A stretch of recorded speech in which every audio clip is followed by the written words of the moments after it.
আমি যেমন মানুষকে শক্ত করে আগলে রাখতে জানি, তেমন আবার আলতো করে দূরে ঠেলে দেওয়ার ক্ষমতাও আমার মাঝে আছে।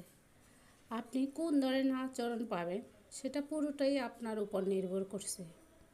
আমি ভালোবাসি বলেই না, আমি অবুঝ মানুষের করা অবহেলা বুঝবো না।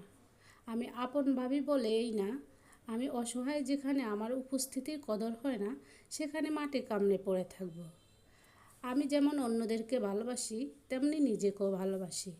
আমি অহংকার করি নই, কিন্তু যেসব জায়গা থেকে সরে আসি যেখানে আমার সম্মান নেই, এবং সেই সব মানুষদেরকেও ছেড়ে আসি যাদের আমাকে সম্মান দিতে কষ্ট হয়।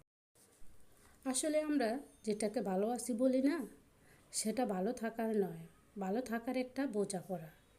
আমাকে জানতে হবে সবাই কি চায়, সবাই কি পছন্দ করে, কিন্তু জানেন তো, কেউ এটা জানতে চাইবে না আমি কি চাই, আমার কি পছন্দ। সবাইকে মানিয়ে নিতে নিতে আর মানিয়ে চলতে চলতে জীবনটা অর্ধেক পার করে এসেছি। এটা হচ্ছে একটা তুলসী গাছ।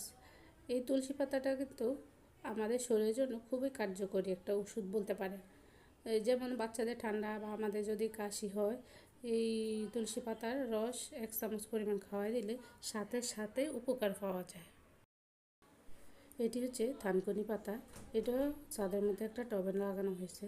এই থানকুনি পাতা যদি আপনি ভর্তা বানিয়ে তারপরে পেটের অসুখের জন্য খান, তাহলে সাথে সাথে আপনার পেটের অসুখ ভালো হয়ে যাবে, এবং আপনার বিভিন্ন রোগের জন্য এই থানকুনি পাতা রস ব্যবহার করা হয়।